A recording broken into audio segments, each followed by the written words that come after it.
आप सभी का बहुत बहुत स्वागत। चंद्र भूषण जी, मेरा पहला सवाल आपसे है। बात क्लाइमेट चेंज की करिए तो बड़ा फैंसी वर्ड आज के दौर में आ गया है। सब लोग क्लाइमेट चेंज की बात करते हैं, किसानों के जुड़े मुद्दों की बात करते हैं, लेकिन खेती एकमात्र ऐसा मुद्दा है जिसमें कोई रेगुलेशन नहीं है। जैसे आप अभी कह भी रहे थे मुझसे कि कोई नियम कायदा कानून नहीं है। पर्यावरण को कैसे भी आप उसको डिफाइन कर दे, किसी खांचे में पर्यावरण वहाँ आता नहीं है। तो कौन कौन से पर्यावरण के मुद्दे खेती के अंदर, कृषि के अंदर आप देखते हैं? पहले तो मैं जागरण का धन्यवाद करना चाहता हूं कि आपने एक सस्टेनेबल एग्रीकल्चर पे ये मीटिंग आपने ऑर्गेनाइज की है। देखिए, मैं पर्यावरण के फील्ड से आता हूं, पिछले 27 साल से पर्यावरण में काम कर रहा हूं।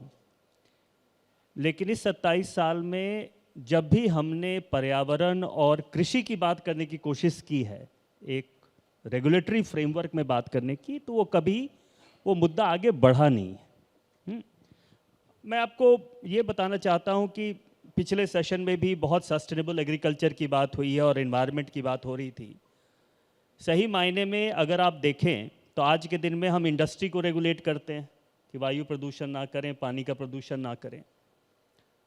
हम गाड़ियों में तेल पाइप निकलते हैं, उसके ऊपर हमने रेगुलेशन डाला है। अब आप कृषि को देखिए, 50% जमीन, 80% पानी।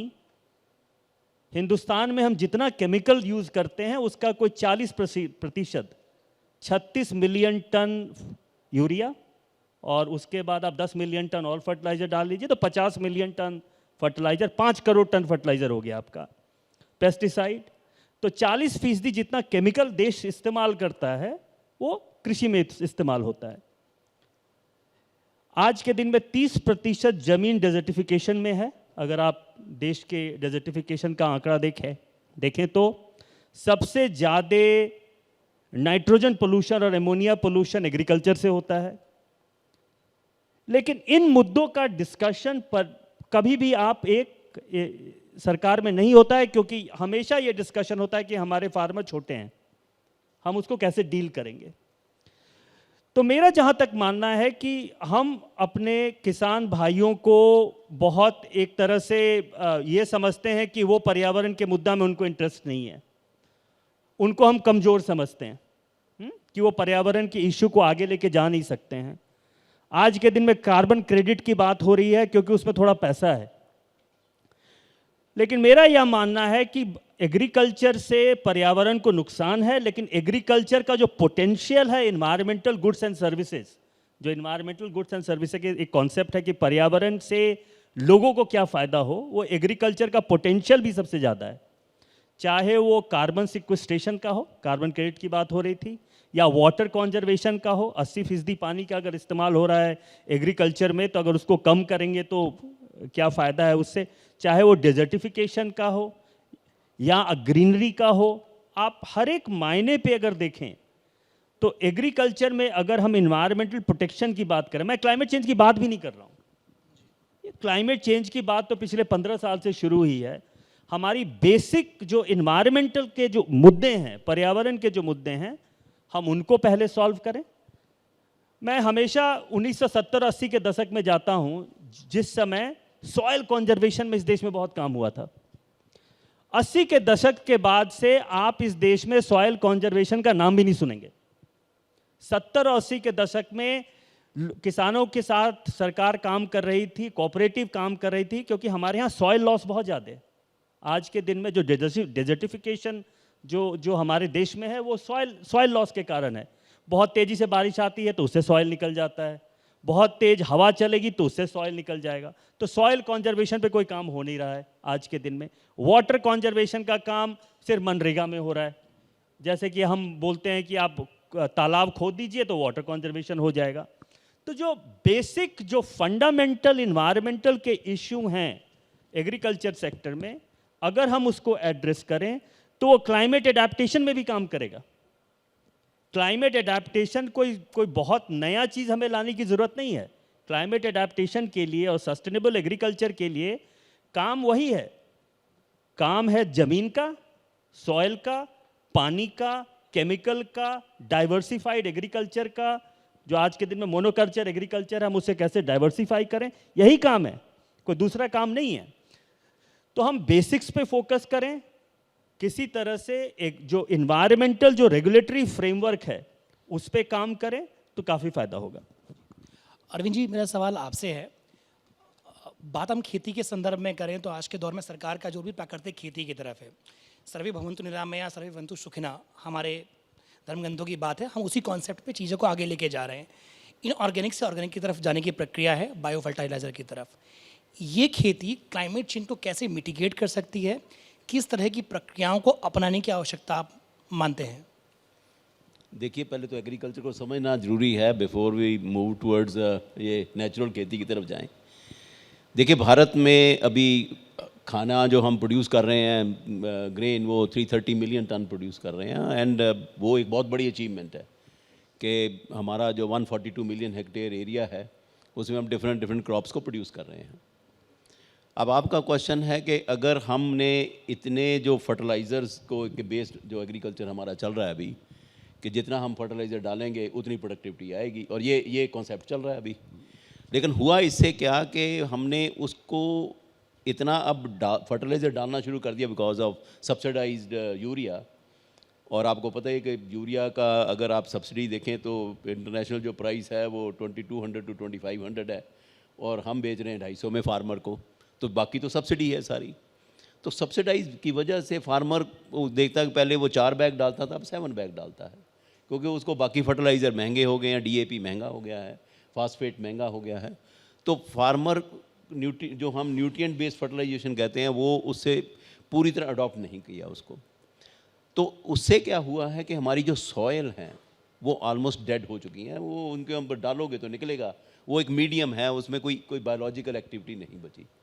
तो उससे क्या हुआ है कि ये जो आप रन ऑफ कहते हो, डेजर्टिफिकेशन कहते हो, ये part of that only, because कोई एक्टिविटी नहीं है उसमें जो उसको पकड़ के रखे, जो उसको बाइंड करके रखे सॉइल को।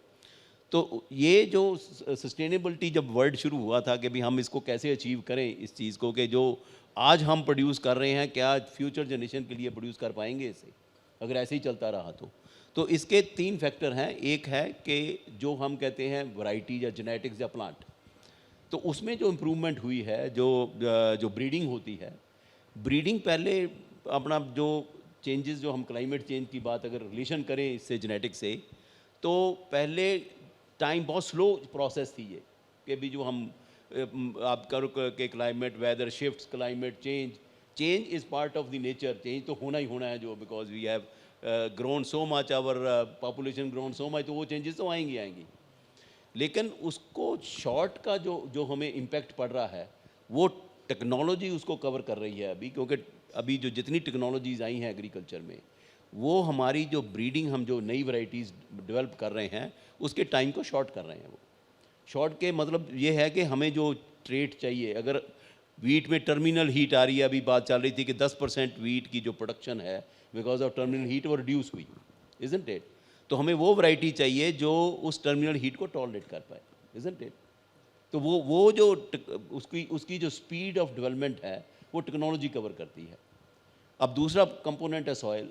अब सॉइल में अगर हम एक्सट्रीम इनऑर्गेनिक फर्टिलाइजेशन या केमिकल से नेचुरल फार्मिंग या ऑर्गेनिक फार्मिंग की तरफ जाएंगे तो ये प्रोसेस होगी, एक इंटरमीडिएट प्रोसेस होगी। एकदम अगर सब उठ के कहेंगे कि हम जैविक खेती करेंगे और दूसरी खेती बंद कर देंगे तो इससे कोई प्रॉब्लम सॉल्व नहीं होने वाली। रादर वो जो श्रीलंका का हुआ है हाल, वो हमारा भी हो जाएगा, इजंट इट? तो उसको बचाने के लिए डिफरेंट टेक्नोलॉजीज़ अभी हैं। जैसे मैं कह रहा हूँ कि नैनो फर्टिलाइज़र्स, अब नैनो फर्टिलाइज़र्स आपने देखे होंगे, इफ़को ने भी निकाला है और टेरी ने भी, हमारी ऑर्गेनाइजेशन ने भी दिए हैं। हमारी प्रोसेस बायोजेनिक है, वो उसमें बायो स्टिमुलेंट्स भी हैं। तो जब हम नैनो यूज़ करते हैं तो उसकी अपटेक एफिशिएंसी जो है वो मोर देन 95% है, और जो हम बेसल डोज जो डालते हैं, जो यूरिया डालते हैं, उसकी 35% है। तो इसका मतलब अगर आप 100 किलो डालोगे तो 35 किलो ही अपटेक होगी, बाकी या तो हवा में जाएगी या पानी में जाएगी। तो आपका क्या क्या पोल्यूशन हुआ? आपके एयर पोल्यूशन हुआ और आपका सॉइल वाटर पोल्यूशन हुआ।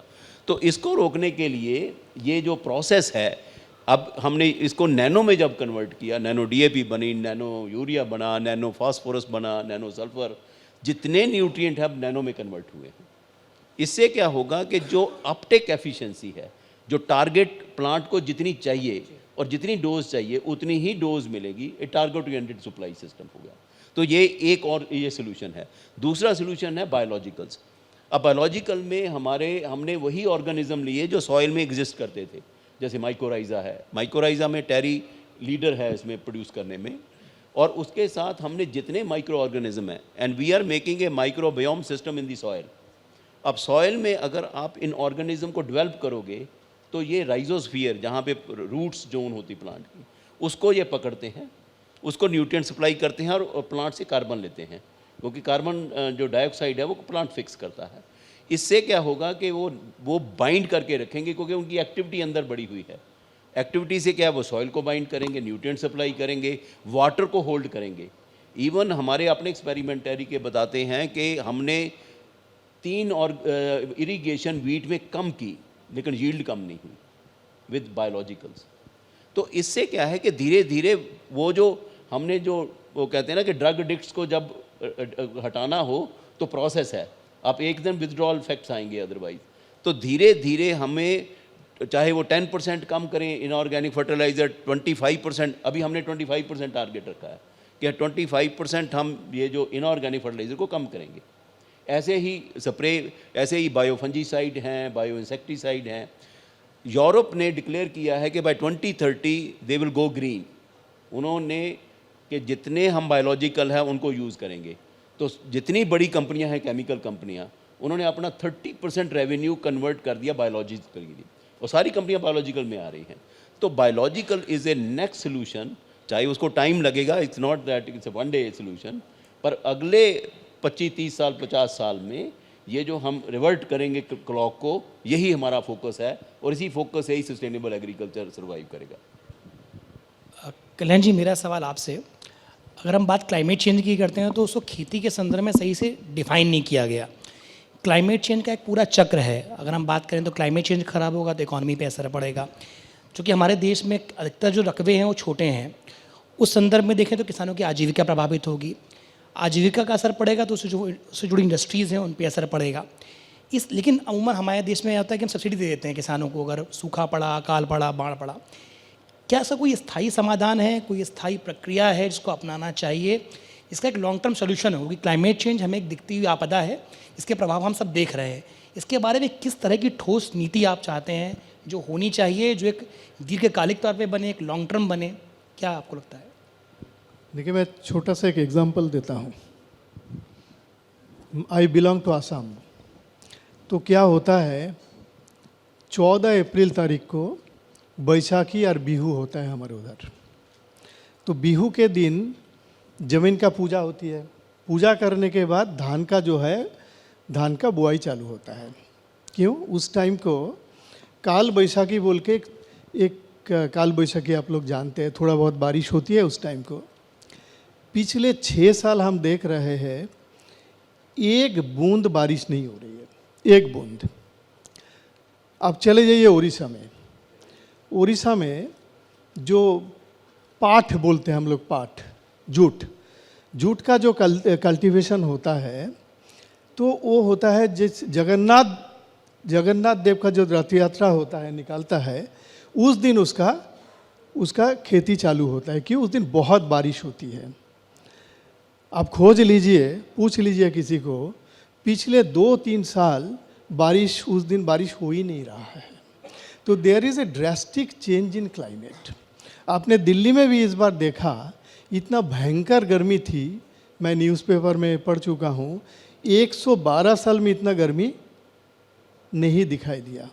तो हमारा जो बैल्कोनी का जो गार्डन है पूरा एकदम ख़त्म हो गया, हम बचा ही नहीं पाया उसको।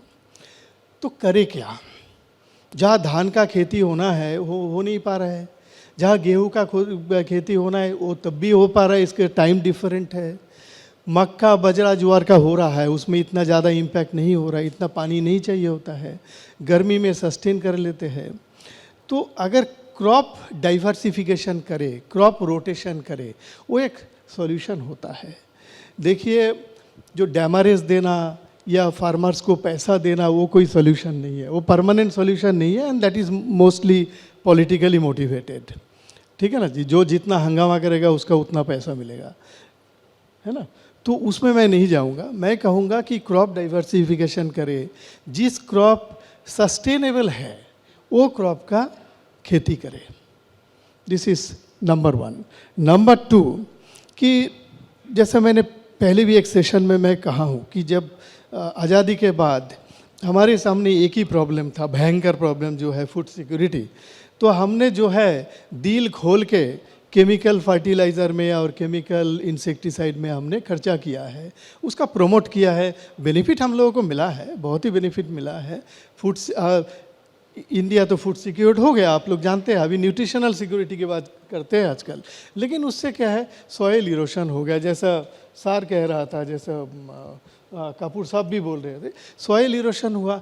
उसको देखिए, सॉइल में तो जान है नहीं, सॉइल तो ख़त्म हो गया, इसको मान लेते हैं हम।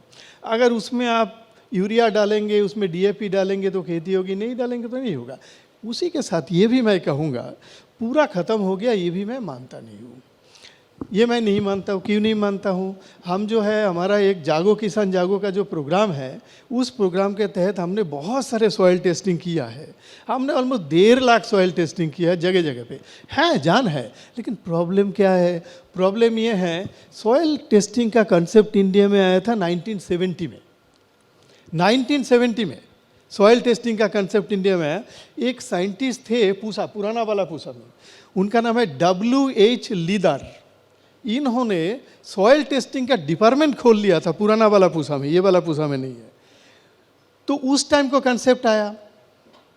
2015 में गवर्नमेंट बोला कि सरकार बोला कि हम सॉइल कार्ड देंगे। 23 करोड़ सॉइल कार्ड दिया गया है। लेकिन टोटल सॉइल टेस्टिंग लैब कितना है देश में? गवर्नमेंट वेबसाइट में अभी मैं 5 मिनट पहले देख चुका हूँ, 11,550। तो इस देश में सिर्फ 11,550 सॉइल टेस्टिंग लैब लेके आप कहाँ पहुँचेंगे? टेस्ट हो रहे हैं। और मैं स्टेट का जो हाल है उसको मैं जानता हूँ कि हो सकता है आधा जो सॉइल टेस्टिंग फैसिलिटी है वो काम का ही नहीं है, वो काम नहीं कर रहा है। तो एक तो सॉइल टेस्टिंग हो, जहाँ फर्टिलाइज़र नहीं चाहिए, जहाँ आपको यूरिया नहीं चाहिए, जहाँ आपको डीएपी नहीं चाहिए, उसको मत डालिएगा। वो तो तभी पता चलेगा जब सॉइल टेस्टिंग हुआ, नहीं तो पता नहीं चलेगा। ये एग्रीकल्चर एक्सटेंशन का काम है, जो एग्रीकल्चर हमारे देश में, मैं बोलता हूँ इसको सुधारने का एक ही तरीका है, एग्रीकल्चर एक्सटेंशन को थोड़ा स्ट्रॉन्ग बनाए। वही तो जाके किसान को ज्ञान देगा कि क्रॉप डाइवर्सिफिकेशन करना है। वही तो किसान को जाके ज्ञान देगा कि इस बार आप प्याज मत उगाइए, 2 रुपया मार्केट में बिक रहा है।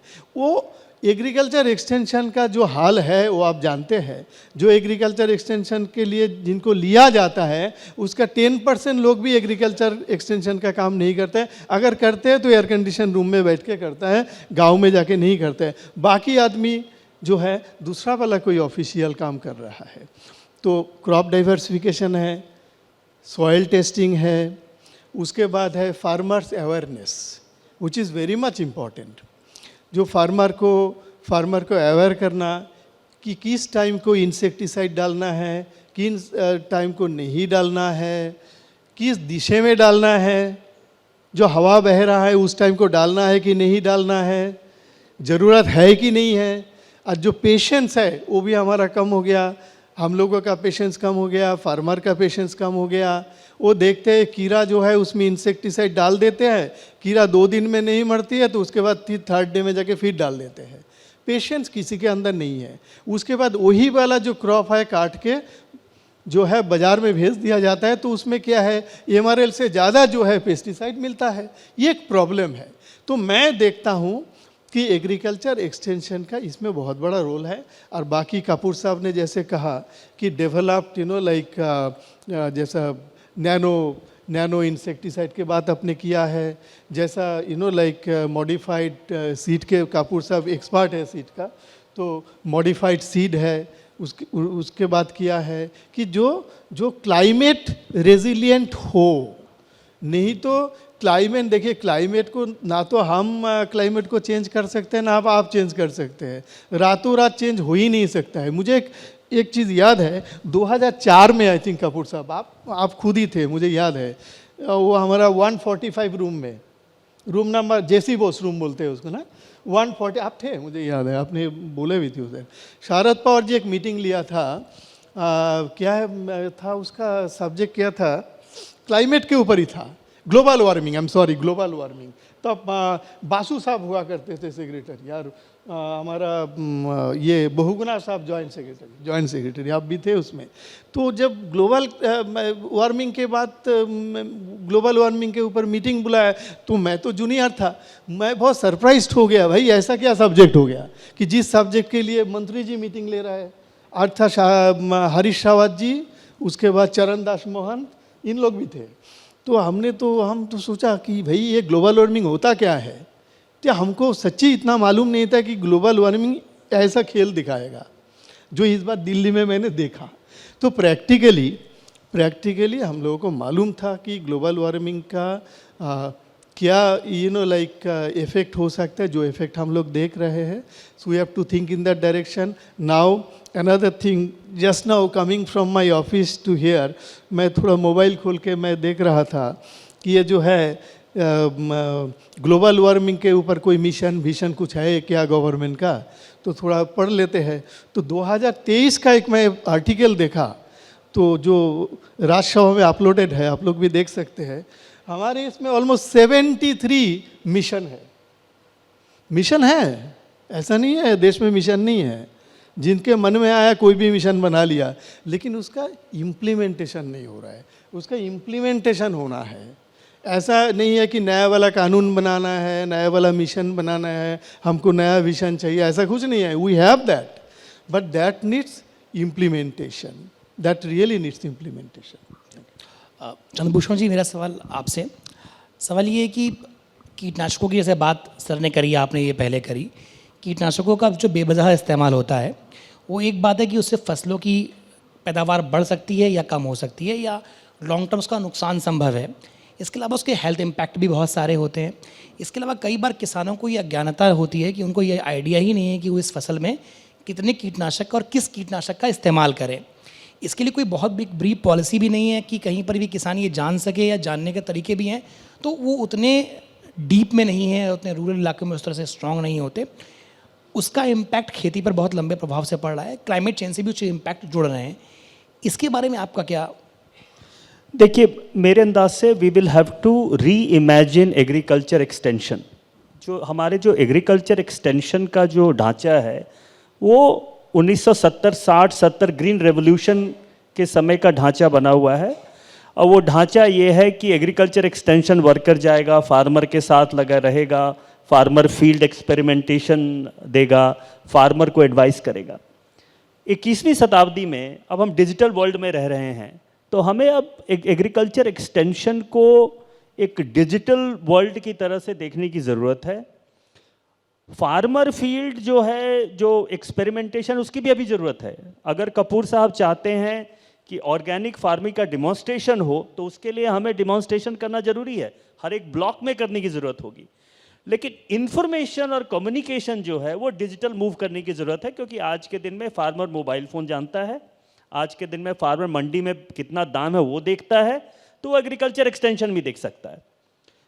जहां हमारे में कमी है वो है कि फार्मर के पास कितनी जल्दी वेदर का इंफॉर्मेशन प्रोवाइड कर सके। आज के दिन में अर्ली वार्निंग सिस्टम जो है, जो हम क्लाइमेट चेंज की बात कर रहे हैं, हमारी जो मेट्रोलॉजिकल मॉनिटरिंग स्टेशन है वो बहुत कोर्स लेवल पे हैं, मैक्रो लेवल पे हैं। तो एक जो बहुत बड़ा काम करने की जरूरत है, that how quickly we can provide information on heat wave, hail storm, extreme rainfall to the farmer, and how quickly we can. मैं आपको एक उदाहरण देता हूं। फरवरी के महीने में आलू की खेती निकलती है नॉर्थ इंडिया में, हाँ, उसी समय हेल स्टॉर्म का भी सीजन होता है। मैंने बहुत से ऐसे किसान का केस देखा है कि आलू निकाल के किसान अपने जमीन पे रख के सोचा कि अगले दिन उठा के लेके जाऊंगा, और उस रात को हेल स्टॉर्म हो गया, पूरा आलू खराब हो गया। तो early warning system is something which is very important. दूसरा क्या है कि आपने मिशन की बात की, हमारे यहाँ प्राइम मिनिस्टर जो हमारा नेशनल मिशन है हमारा क्लाइमेट चेंज के ऊपर, उसमें एक है मिशन ऑन सस्टेनेबल एग्रीकल्चर भी है, ठीक है। और आप कृषि मंत्रालय से पूछ लीजिए मिशन का स्टेटस क्या है, तो स्टेटस पेपर भी निकल के नहीं आएगा। हाँ, एक बहुत बड़ा मुद्दा उस मिशन का था कि हम क्लाइमेट चेंज और एग्रीकल्चर पे रिसर्च करेंगे। देखिए आज के दिन में हमारी मॉडलिंग कैपेसिटी इतनी बढ़ चुकी है कि वी कैन प्रिडिक्ट कि अगले 20 साल में क्लाइमेट किस तरह से चेंज होगा, और दुनिया भर के जो रिसर्चर हैं इसी पे काम कर रहे हैं और ब्लॉक लेवल पे। और भारत में आप ICAR चले जाइए, IARI चले जाइए, हमारे यहाँ मुझे किसी ने बताया था कि इतने एग्रीकल्चरल यूनिवर्सिटी हैं, आप उनमें चले जाइए और पूछिए क्लाइमेट मॉडलिंग पे कौन काम कर रहा है, तो आपको बहुत पॉजिटिव रिस्पॉन्स उस पर नहीं आएगा। तो तीसरा जो काम करने की ज़रूरत है, अगर हम अपने एग्रीकल्चर को क्लाइमेट से प्रोटेक्ट करना चाहते हैं, क्लाइमेट रिजिलियंट एग्रीकल्चर की बात हो रही है, तो हमें यह समझना पड़ेगा कि अगले 10 साल कैसा इम्पैक्ट होने वाला है। तो ये 3 चीज़ हैं। चौथा चीज़ जो कि कपूर साहब ने इसके बारे में बोला था कि वी एग्रोकेमिकल को लेके we now have a law of diminishing return. इसका मतलब ये है कि पहले मैंने अभी हाल में एक किताब लिखी है, मैं अब दिखाना भी चाहता हूँ, वो ग्रीन यूरिया करके। हाँ, ये पूरे यूरिया सेक्टर की चिट्ठा पत्ता है इसके अंदर कि यूरिया मैन्युफैक्चर कैसे होता है, यूरिया का इस्तेमाल कैसे हो रहा है, और यूरिया इंडस्ट्री के आज के दिन में 36 मिलियन टन का इस्तेमाल हो रहा है। 3.6 crore ton urea, 90% imported urea, ये सारा कट्टा यूरिया के ऊपर है।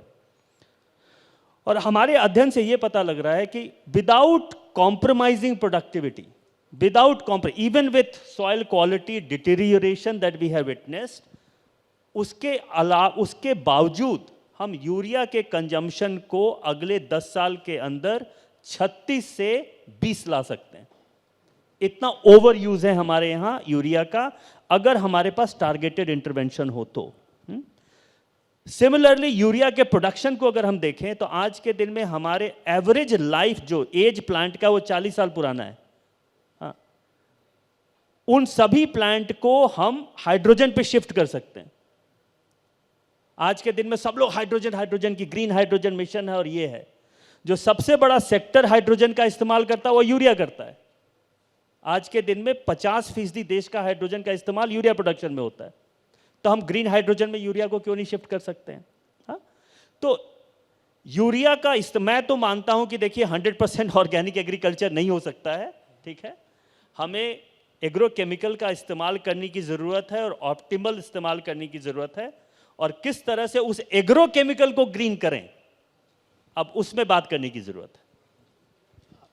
कपूर सर, आपसे सवाल मेरा ये है, जैसे हमारे देश में गर्मी एक्सटेंड हो गई, गर्मी फरवरी मार्च तक लंबे और बढ़ती जा रही है, जो बारिश है वो भी सितंबर तक आके उसका एक पूरा चक्र बदल गया। तो हमारे देश में क्लाइमेट से जुड़ी फसलों की, क्लाइमेट के अनुरूप जो फसलों की तो आवश्यकता है ही, साथ में क्या ऋतु चक्र परिवर्तन की आवश्यकता भी है कि हम फसल को जब बोते हैं क्या उसका चक्र भी बदलने की आवश्यकता है? पहला सवाल ये। दूसरा सवाल ये, जैसे आपने टेक्नोलॉजी की बात करी, तो जैसे आर्टिफिशियल इंटेलिजेंस की बात हो रही है, तो क्या वो टेक्नोलॉजी खेती में लाभप्रद हो सकती है? ऐसे हम अगर मौसम की पहले भविष्यवाणी करना हो, मिट्टी की टेस्टिंग के बारे में बात हो, सॉइल की, या तमाम चीज़ों के बारे में, तो इस तरह की टेक्नोलॉजी जो छोटे किसान हैं, जो छोटे इलाके हैं, वहाँ तक कैसे उनकी पहुँच सुनिश्चित हो और कैसे उनका इस्तेमाल किया जाए खेती के अंदर? देखिए, इसमें जो आपका क्वेश्चन है कि ये जो टेक्नोलॉजीज़ हैं, देखो वेदर तो चेंज भी हो रहे हैं और शिफ्ट भी हो रहे हैं, कि बरसात लेट शुरू हुई इस बार नॉर्थ में, और अब ये सितंबर तक हमें पता है कि ये अभी बढ़ती जा रही है, और हो सकता है कि ये फ्लडिंग लेके आए, इज़न्ट इट? तो और जितनी क्रॉप अभी लगी हुई हैं उनके ऊपर इम्पैक्ट पड़ेगा, क्योंकि हार्वेस्टिंग स्टेज पे आएंगी जितनी करीब क्रॉप्स हैं, तो उनमें इम्पैक्ट पड़ेगा। ऐसे वीट में पड़ता है, जब फरवरी के बाद एकदम हीट बढ़ जाती है, तो स्लो हीट नहीं बढ़ती, एकदम हीट बढ़ती है, तो वो ग्रेन श्रिवल हो जाते हैं, यील्ड कम हो जाती है उसकी। तो ये दोनों चक्कर चल रहे हैं उसमें। अब है कि हम कैसे इसको हैंडल कर सकते हैं। एक तरीका है कि जो अर्ली मैच्योरिंग वैरायटीज़ हैं, अगर हम ऐसी वैरायटी लगाएं जो हम अक्टूबर में लगाएं वीट की और फरवरी में हार्वेस्ट कर लें। तो उससे क्या है कि हम जो टर्मिनल हीट की तरफ जा रहा है उसको हम अवॉइड कर पाएंगे। तो एक तो सोल्यूशन ये है कि हम बजाय कि हम वो जो वेदर का चक्कर तो नहीं हम ख़त्म कर सकते या उसको चेंज कर सकते, हम अपने क्रॉप्स को चेंज कर सकते हैं। तो क्रॉप का जो है अगर शॉर्ट ड्यूरेशन होंगी तो वो जैसे राइस की शॉर्ट ड्यूरेशन वैरायटीज़ हैं, क्योंकि अगर वो रेन आती है सितंबर में एंड में तो हम उसको पहले अगर हम हार्वेस्ट कर पाएँ। ऐसे बहुत सारे हॉर्टिकल्चर क्रॉप्स की हैं, वेजिटेबल क्रॉप्स हैं जो बहुत अर्ली मैच्योरिंग है। एक तो तरीका ये है। दूसरा ये है कि जितनी हमारी टेक्नोलॉजीज़ हैं, अब हम पहले तो जीएम क्रॉप्स के बारे में अपना कॉटन का तो सबको पता ही है जीएम है, लेकिन अब जो नई टेक्नोलॉजी है वो जीन एडिटिंग टेक्नोलॉजी है। उसमें हम जीन को जो रिस्पॉन्सिबल जीन है, अगर हैवी रेन में भी इम्पैक्ट नहीं पड़ेगा तो हम उन जीन को we can other over express, हम उनको ज़्यादा कर सकते हैं या उनको ब्लॉक कर सकते हैं। इससे क्या होगा कि जितनी मर्जी बरसात हो क्रॉप की प्रोडक्टिविटी के ऊपर नहीं फ़र्क पड़ेगा, क्योंकि वो टॉलरेट करके उनको टॉलरेट कर सकते हैं, वो ऐसे हीट को टॉलरेट कर सकते हैं। अभी वीट की जो नई वैरायटी आई हैं वो टर्मिनल हीट को टॉलरेट कर सकती हैं, तो उनसे कोई ग्रेन फिलिंग में कोई ज़्यादा डिफरेंस नहीं आएगा। एक तो ये अप्रोच है उसको करने के लिए। दूसरा ये है कि जितना अब हम राइस में जो डायरेक्ट सीडेड राइस है, अभी आपने देखा होगा कि IRI ने भी और एक कंपनी ने भी जो हर्बिसाइड रेजिस्टेंट राइस निकाला है, DSR वैरायटीज़, क्योंकि पहले प्रॉब्लम थी जो डायरेक्ट सीडेड राइस है वो बिना उसमें वीड्स बहुत होती थी तो लेबर बहुत लगती थी, तो इसलिए वो पॉपुलर नहीं हुई। अब क्योंकि हर्बिसाइड रेजिस्टेंट आ गया तो आप स्प्रे करिए, राइस को कुछ नहीं होगा, जितनी वीड्स हैं वो किल हो जाएंगी। तो ये एक अनदर सोल्यूशन है। और हमने अभी एक्सपेरिमेंट किया है टेरी में कि DSR में जो हर्बिसाइड रेजिस्टेंट है उसमें ग्रीन हाउस गैस एमिशन बहुत कम है, रिडक्शन हुई है ग्रीन हाउस गैस की उसमें। तो ये एनवायरमेंटल इम्पैक्ट भी है। अगर 30% GHG एमिशन कम होती हैं तो आपको फ़र्क पड़ेगा, जो आपके इन्वायरमेंट के ऊपर फ़र्क पड़ेगा। तो जो ग्रीन हाउस गैस एमिशन जो हैं ये भी अब धीरे धीरे इसको भी हमें एग्रीकल्चर के जो एमिशंस हैं उसको भी कंट्रोल करना है। तो राइस एक बहुत बड़ा एमिशन का फैक्टर था, एक तो वाटर का था। इसमें जो वाटर कंजम्पशन है डायरेक्ट सीडेड राइस में वो ऑलमोस्ट 30 to 40% कम है। तो एक तो ये वाटर बचा आपका, दूसरा लेबर बच गई, क्योंकि आपने सिर्फ उसको बीज को भिगो के थोड़ा स्प्राउट करता है तो उसको जैसे आप वीट लगाते हैं वैसे लगा सकते हैं। तो आपको जो रोपाई का है, जो आप राइस के जो करते हैं वो आपका कम हो गया, लेबर कम हो गई, आपका पानी कम हुआ, आपने वीड में जो लेबर लगती है वो कम हुई। तो इससे क्या है कि जो राइस की कल्टीवेशन है और एनवायरनमेंट को फैक्टर क्या हुआ कि ग्रीन हाउस गैसेज कम हो गई। और दूसरा इवन नैनो फर्टिलाइज़र से भी जो हमने देखा है कि ग्रीन हाउस गैसेज की एमिशन कम है। तो अगर ये टोटल हम देखें कि अभी नाइट्रस ऑक्साइड या कोई भी गैस जो यूरिया से डालने से होती है, अगर हम उनको कंट्रोल कर पाएँ तो not only agriculture can save environment but वो अपने ही प्रोडक्टिविटी को भी कायम रखते हुए कंट्रोल करेगा इन चीज़ों को। तो ये एक मल्टीफेरियस इफेक्ट है। जैसे जैसे हम इनको चेंज करेंगे, हम इनऑर्गेनिक से अगर ऑर्गेनिक खेती की तरफ जो अभी बजट में आया है कि 1 करोड़ एकड़ को कन्वर्ट करना है नेचुरल फार्मिंग में, उसमें अगर हमें जाना चाहते हैं हम, तो उसमें 2 चीज़ें हैं। एक कि धीरे धीरे हमें जो बायोलॉजिकल फर्टिलाइज़र, जो अभी नैनो फर्टिलाइज़र प्लस बायोलॉजिकल्स, इससे क्या होगा कि जो इतना बड़ा यूरिया हम यूज़ कर रहे हैं, अगर यूरिया की सब्सिडी भी अब 1,70,000 करोड़ की है, अगर गवर्नमेंट ऑफ इंडिया चाहती कि सब्सिडी को इतना बर्डन नहीं ले पा रहे, तो नैनो फर्टिलाइज़र से क्या होगा कि कम यूज़ होगा यूरिया, तो आपको वो जो सब्सिडी का बर्डन भी कम हो जाएगा उससे। तो ये मल्टीपल फैक्टर्स लेने पड़ेंगे विद बायोलॉजिकल्स, जिससे कि ओवरऑल खेती को आप नेचुरल की तरफ लेके जाओगे। एकदम नेचुरल नहीं हो सकती, पर काफ़ी हद तक आप उसको कम करते जाओगे। 30-40% आपका इनऑर्गेनिक फर्टिलाइज़र कम हो जाएगा। जितना कम आप करोगे उससे ग्रीन हाउस गैसेज कंट्रोल होंगी, तो मल्टीफेरियस इम्पैक्ट जो एग्रीकल्चर का है वो पड़ेगा इसके ऊपर। सर, आप सभी लोगों का बहुत बहुत धन्यवाद। आपने इतने महत्वपूर्ण हम लोगों को इनपुट दिए कि क्लाइमेट चेंज से कैसे निपटा जा सकता है, कौन सी टेक्नोलॉजी काम करती हैं और किन चीज़ों के बारे में हमें काम करने की आवश्यकता है। सर, बहुत बहुत धन्यवाद आप लोग का।